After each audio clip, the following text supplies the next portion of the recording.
If you're considering moving to Denver, Colorado, and weather is something that you're a little bit unsure about, this video is for you. I'm going to go in depth on all 4 seasons here in Colorado and especially talk about some personal stories and why I've chosen to live here for now over 40 years. I love Colorado and I love the 4 very unique, distinct seasons that we have. So excited to share all of that with you guys today. Stay tuned.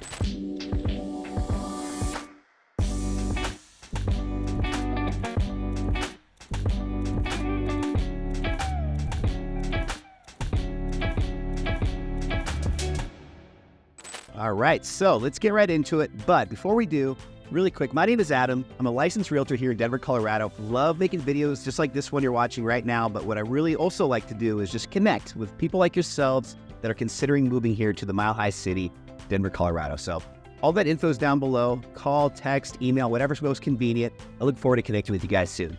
And one last plug, please hit that like and the subscribe button. Releasing new videos every single week. I want to make sure you guys are the first ones to get them. So for today, though, let's talk about the 4 seasons of Colorado and why that's one of the main reasons why I love living here. So first one is going to be spring. One of the reasons I love spring so much is just how everybody starts to get in a better mood. You know, the winters in Denver aren't nearly as drawn out and as kind of beating yourself up like they are in other cities like Chicago or anywhere where you've got wind and humidity. But, you know, still, it's a long period of time, you know, several months where it's cold, it's getting dark a lot earlier than normal. And people are excited for spring. They're excited just to have that warm weather, the buds on the trees and the flowers starting to bloom and just this whole kind of new life that the world has in springtime. And that's why I think, in my opinion, it's one of the favorites that I have is springtime. But what I love about it in Colorado is how you have days where it could be, you know, maybe 35, 40 degrees, you know, one day, and the next day in spring, it could be 65. And in fact, that's one of the things that makes Colorado so unique is we have over 300 days of sunshine a year. I feel like this really matters in the springtime because you have had those darker days, colder weather, and now you're finally getting out of it. A few things that I love about Denver specifically in the springtime. Number one is just how all these different events that are going to go on through the entire spring and summer and beginning of fall, they're just starting to get going. So Coors Field, where the Colorado Rockies play, definitely one of the best days of the year is always the opening day at Coors Field. You know, the Rockies, unfortunately, they have not been the best over the last 20 years. You know, we still haven't won a World Series. But I will say this is probably the game to go to, even if the team's not doing very good. So typically it sells out. So, you know, completely sold out crowd, tons of people walking around before the game. All the bars that are in that area, it's called Lodo. All the area around the Coors Field Stadium, you know, all the patios start opening up for the summer. And it's just this, again, just this energy that the city has because we're finally through winter and now all this great stuff is on the horizon. So Coors Field, definitely one of my favorite things about spring. And another one would just be live music. So I'm a huge Red Rocks Amphitheater fan. If you guys have watched any of my previous videos, I've got a few, actually probably several, that talk about Red Rocks and why it's just one of my favorite parts of Denver. This concert series usually starts up about the first week of April. And actually that's kind of a newer thing with Red Rocks. You know, in the past, it really wouldn't start getting going until, you know, late April and then really kicking off in May. But there's just so much demand for concerts these days that it continues to get earlier and earlier and earlier in the year. So looking at the lineup for this year, there's already a few shows that are going to be playing at Red Rocks even as early as like April 2nd or 3rd. So, you know, we're still going to have obviously some very wet, cold, snowy type days. So if you're going to concerts in the springtime, the one caveat is that you have to be prepared. You have to bring warm clothes and you have to be willing to take a little bit of a gamble when you buy your tickets because it could be a beautiful day or it could be not the most enjoyable weather for that concert. You know, one of my favorite bands that I've seen a bunch of times at Red Rocks is called Zoo, and it's a DJ that has this really cool just theatrics going on with you know, fire and light lasers and just all kinds of cool stuff. Really cool show if you've never been to one of his. But I went to one, I think it was about 3 or 4 years ago, probably like 2018, 2019. And man, I'll tell you what, it was the coldest I've ever been at Red Rocks. You know, it was a mixture of rain, sleet, snow, windy.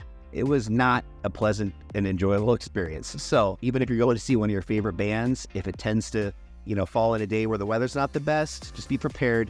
You know, it could be not what you're expecting. So, but those are just 2 of my examples of why I love springtime so much. I will also just say though, that what's so cool is just how with Colorado, you can just wait 24 to 48 hours and the weather will improve if it's going through a bad spell. So, if you're having, cold, crummy weather for a couple days, just know that with Colorado, it never lasts that long. And if you're patient and just wait a couple days, without a doubt, the weather turns around, the sky comes back, the sun comes back out, blue skies, any snow that maybe fell on the ground and the roads got icy, it all melts, and it just gets back to that enjoyable time of year. So without a doubt, spring is one of my favorite seasons in Colorado. And I will just leave you guys with this when it comes to springtime. It is a time of year that a lot is going on the ski mountains. So, skiing is typically from Thanksgiving through about the end of March. However, my favorite time of year to ski is actually really just getting started in mid-March. The older I get, the more fair weather of a skier I am, where I just really enjoy the sunny days and not having to wear a bunch of layers of clothes. And what's so cool is there's a few areas in Colorado that try to stay open until July 4th. They haven't been able to do it for a few years, but one of those would be Arapahoe Basin. They're always the one that typically is the longest season.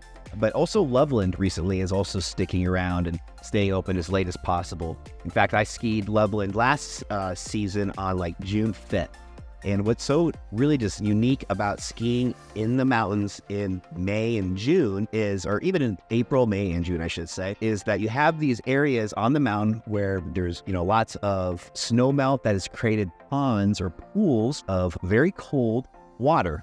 And what they do is they have spring splash events where people will dress up in costumes and they'll try and ski down and basically just see how far across the body of water they can make it, hopefully to the other side. But as you can imagine, most people don't make it to the other side, end up falling completely in the water, getting soaked, freezing, and it makes for a good spectator activity. So I don't particularly like participating in the spring splashes, but it is definitely fun to check out if you've never seen that before. And also if you're just somebody that maybe isn't a really aggressive diehard skier, but you just want to get up into the mountains and just enjoy those beautiful spring days where there's some of the bluest sky you've ever seen, and sometimes warm enough where you could even just have on a t-shirt. This is a time that even if you're not a big skier, you can still get up there, maybe take a lift up, take a groomer, one run down, take the lift back up, just hang out at the top, grab a picnic bench or go into the sun deck at the top and just grab a beer or a sandwich and just hang out and it's almost like being on the beach. They've got all kinds of great, different kind of recliner type chairs at all the ski resorts in the springtime. And just kind of hang out, bring a pair of sunglasses, even a book if you want, and just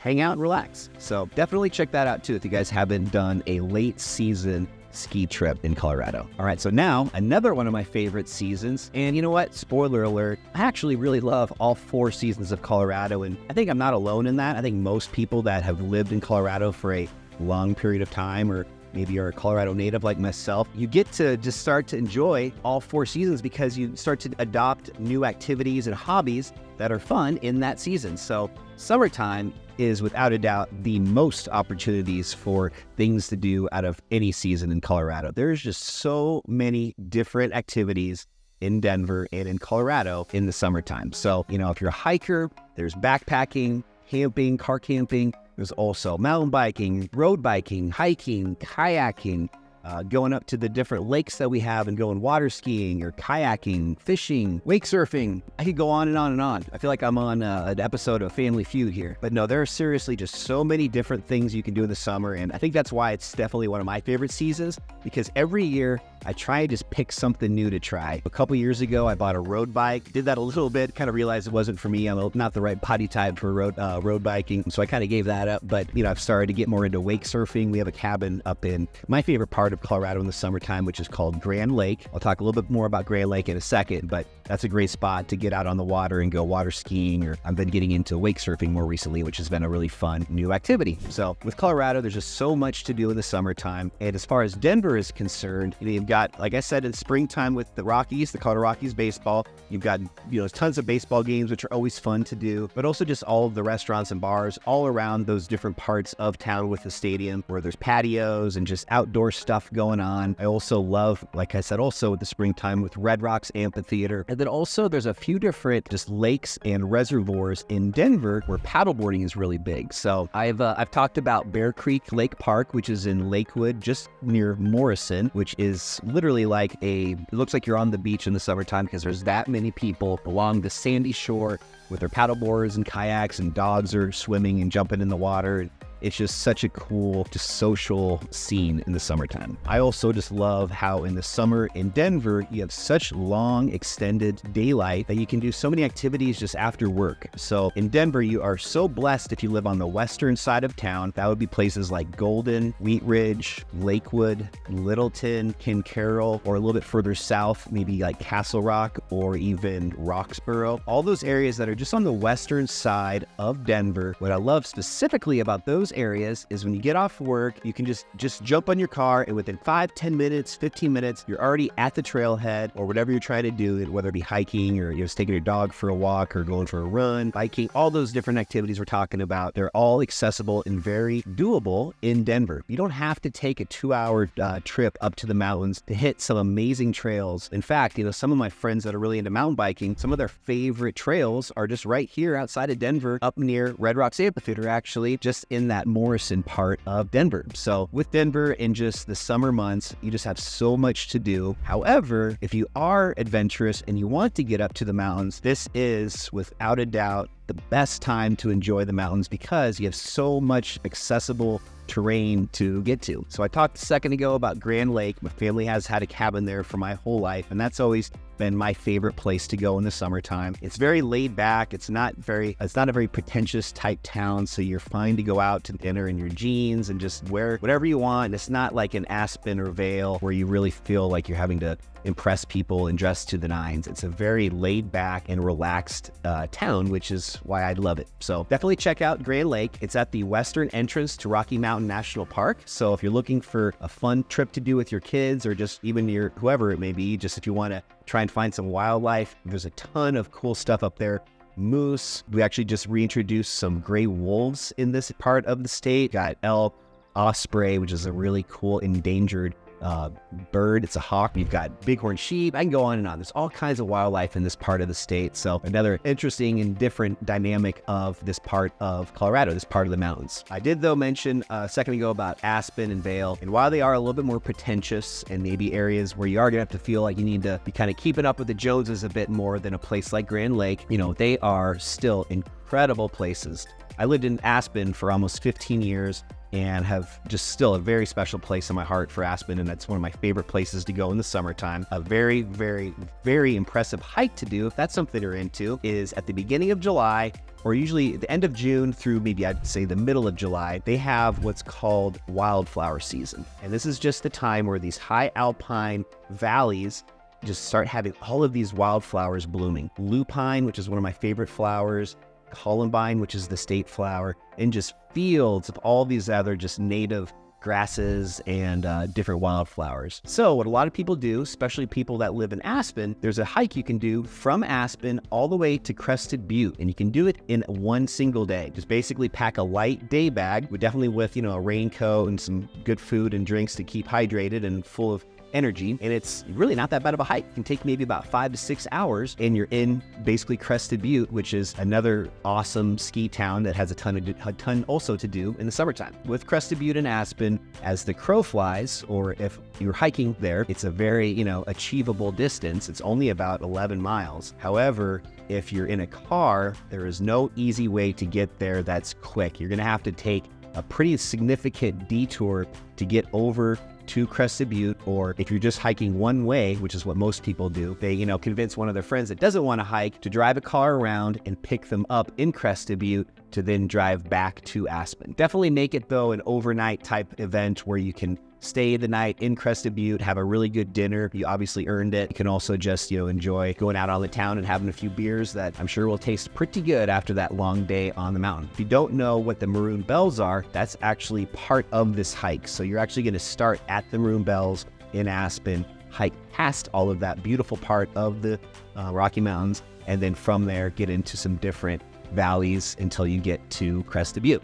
So just a little local pro tip on there for you, for something to do this summer if you come out and move to Colorado. So the last thing I'll say about summertime, and more specifically about weather, is going to be how incredible and sometimes scary the thunderstorms and hailstorms are in these couple months of the year. In fact, I'm gonna link a video that I took in my backyard here in Littleton, Colorado last summer. I took this in August of last year, and I have never seen hail like this. It was coming down like I've never seen anything like it. So in addition though to the thunderstorms and that hail, summertime is just that time of year where we can also get some significant heat. Colorado, you never think of it as being that hot of a state to live in, but whether or not you believe in the global warming and all that kind of stuff, I mean, it is definitely becoming a very hot time of year in Denver. So we actually had a record in 2023 where we had over 100 days that at least hit 90 degrees. I say that because if you're maybe moving to Colorado from a state like Texas or Florida or, somewhere where you're used to that warm weather, Colorado has a lot of warm weather as well. So don't feel like you're going to be completely giving that up if you do consider moving here to Colorado. Pausing the video for 2 seconds, just want to remind you, my name is Adam Lang. I'm a licensed realtor here in Denver, Colorado. Love connecting with viewers just like yourselves, providing value in any way that I can. So that phone number, email, all that info that's popping up down below, would love to connect with you. So please reach out. And don't forget that like and that subscribe button, hit that as well, please. Every week I have new videos just like this. I want to make sure you're the first ones to receive them. But for now, let's get back to the rest of the video. All right, so next we've got fall. In fall, I know I've said this already for the last 2 seasons, but fall is probably my true favorite of all 4 seasons here in Colorado. So fall, specifically September, is my favorite month to live in Denver and just be able to get out of Denver and explore the mountains, because there is no prettier, no more special place in the world, in my opinion, than being in Colorado when all of the fall aspen leaves and just the fall colors come fully into bloom and perspective, where all the leaves are that bright yellow, that very vibrant orange.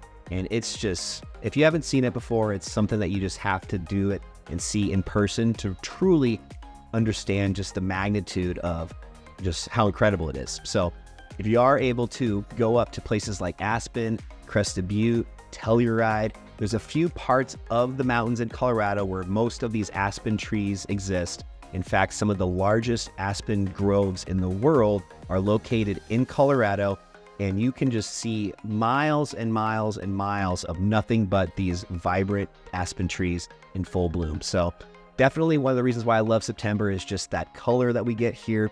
It's so unique compared to the other 3 seasons. And also I just love the weather. Aspen, but also just Denver, is just such an enjoyable climate in the fall. You've got those kind of brisk mornings, but then it gets to the middle of the day and you're, still in this, high 70s, low 80s a lot of the days. But then it's cooling off at night. So it's perfect for, whether you're wanting to just take a nice walk in the evening and not have to worry about being as hot. You can maybe wear your pants and even like a light jacket. I just love the being more comfortable when doing some of these outdoor activities. And I will also say that, they make a joke about this as you live in Colorado, but they talk about how, you have to bring 3 sets of clothes to really be dressed comfortably in the fall. You're going to wake up in the morning, it's going to be 35 degrees. You need to put on your jacket and maybe even a hat and some gloves. But by 10 or 11 a.m., it's already getting into the 60s and 70s, and maybe even hitting 80 degrees by 2 o'clock in the afternoon. And then as that sun starts to set at maybe 7, it's cooling back down into the 50s and you need that light coat. So I just love how you have these days that are very unique compared to most places I'd imagine in the United States. Definitely another reason why fall is just such a cool time of year. And, if you are that person that likes going to Red Rocks or likes going to some of these different sporting events we have here, it's pretty hard to beat hitting up like a Denver Broncos or a CU Buffaloes home game, one of the first games of the season where everybody's still really excited about the prospect of the season and really just a little bit more animated and engaged in the games. And those first couple games are always in the fall, and they're just such an enjoyable time to be outside and just cheering for your team. So as I said, you guys, there's a lot of reasons why, but fall is just an awesome time to be in Denver, Colorado. And last, but definitely not least, is wintertime. So winter in Colorado is probably why a lot of people that are out of state and just love Colorado, it's one of the reasons why most people probably come to Colorado is for the winter, because we have things that are very unique compared to most places in the United States. One of those being skiing, obviously. So if you're into skiing, snowboarding, even snowmobiling or cross-country skiing, snowshoeing, there's a lot of other activities other than just skiing for you to enjoy. If you haven't downhill skied though, I would definitely just urge you to, consider doing it and at least try it for a few days and see if it's something you like, because I've had a lot of friends that have been very, worried about skiing, thinking they're going to hurt themselves or just be cold and just miserable the whole time. And, some of them have had great experiences and became, really good skiers. So definitely give it a shot if you haven't. I would just urge you to do that, because if you do, and if you enjoy it, that makes winter so much more enjoyable and becomes one of your favorite seasons, as opposed to, for a lot of people that don't ski, probably their least favorite of the four. But just like all of the other seasons we've talked about today, what makes Colorado so special is how you have these days that are, still very enjoyable even in the wintertime. As I'm filming this today, it's actually the end of February, and it's still in the 60s today in Denver. So I actually was wearing shorts earlier as I took my dog out for a walk. And, by tomorrow and the next couple of days over the weekend, it's actually supposed to get up into the mid to upper 60s. And that's in February. So I say that just to give you that perspective that even in the middle of winter, you're still going to have these Colorado warm, sunny days that really make living in the winter months in this state much more doable and not nearly as just dragged on as it can be in other places, again, that are humid and windy, where it just is miserable to be outside at all. So if you are considering buying a home here in Colorado and in Denver, one little other secret I'll tell you about is just when looking at homes to buy, make sure you're considering what direction your driveway faces. If you have a north-facing driveway, as an example, you're going to be dealing with some potentially icy and just a lot more maintenance when it comes to shoveling and just getting your driveway in a condition where you're not going to slip and break an arm, but also just, a lot less work with just maintaining your driveway. So it's something that very few people think about, especially if you're relocating to Colorado from out of state. But that's just one of those little tips that, spoiler alert, people like myself, who's a Colorado native and a real estate agent, can help you with. So don't forget, guys, that phone number, email, all that info, reach out. I would love to connect with you and just chat through some of those little unique aspects of living in Denver, and hopefully tell you a couple things that maybe you don't know about. So last but not least, with winter, I will also say that one reason why I love winter is just because Colorado is a very festive state and a very festive city in Denver. So we've got some awesome just lights. A lot of the neighborhoods just really go above and beyond with their Christmas light decorations. But also in downtown Denver, we've got the city center that does an incredible light show for the season. We've got other areas like Cherry Creek that do winter markets where you can walk down these different pedestrian, no cars, just pedestrian type streets where you can buy different crafts and stuff from locals that are making artisan type presents for Christmas. And there's also just some of these other type of things you can do, like out at the Gaylord. So the Gaylord is this enormous resort that they built over the last 7 or 8 years, I think. I'm not exactly sure on what year it was built, but it's out by the airport, and it's just a massive resort. It reminds me of a Las Vegas casino type place. But in the wintertime, they've got Cirque du Soleil shows. They've got these huge blocks of ice that they carve into different things that you can just kind of go see, like walk through these different exhibits. Just all these different really fun winter activities. Denver does a great job with that. Also, the Botanic Gardens. The Botanic Gardens is a very, very unique place in Denver where there's just all these unique different types of flowers and plants and just very just different types of flora that I've never seen before that you'll find there. And in the wintertime, they actually decorate it up for Christmas, where they'll have these really just different styles of Christmas lighting integrated within the plants and flowers and everything. So also the Denver Zoo does something similar too with the Christmas lights. So just as you can tell, there's a lot of different holiday themed, there's things to do here in Denver in the winter, which really just helps kind of get through those kind of initial months of winter with November and December. By the time you hit January, it's already almost into the kind of beginning of days where you have, a little bit more daylight, but also these days like I'm talking about in February today, where it's still in the 60s. So winter does go by fast, and it goes by even quicker if you are a skier or somebody that at least makes an effort to get up to the mountains and enjoy the mountains in the wintertime. All right, you guys. Well, I feel like I just shared a ton of info with you for all 4 seasons here in Colorado. Denver is an amazing place to live, and one of the reasons for me is because of these diverse seasons that we have here. Always keeps life interesting and keeps you on your toes, keeps you engaged with new activities and hobbies, and it's just something that I just feel very blessed and thankful to have as just a city to live and to have grown up and to live in still today. So if you guys haven't yet, please hit that like and that subscribe button so you get new videos just like this releasing every single week. And as I said earlier, I'm a licensed real estate agent. My name is Adam Lang here in Denver, Colorado, and I love connecting with viewers just like yourselves. And what works best is just hopping on a 30-minute Zoom meeting. I call it my 30-minute strategy session, where I can just learn a little bit more about you and really your timeline if you are considering moving here, and just figuring out a few different ways that I can provide value to you today. So when that time comes to move, you're feeling confident and more prepared, and hopefully I can be the one that can assist you with finding your next home here in Colorado, the Mile High City. Until next week, have a great rest of your day, and I look forward to seeing you then. Bye.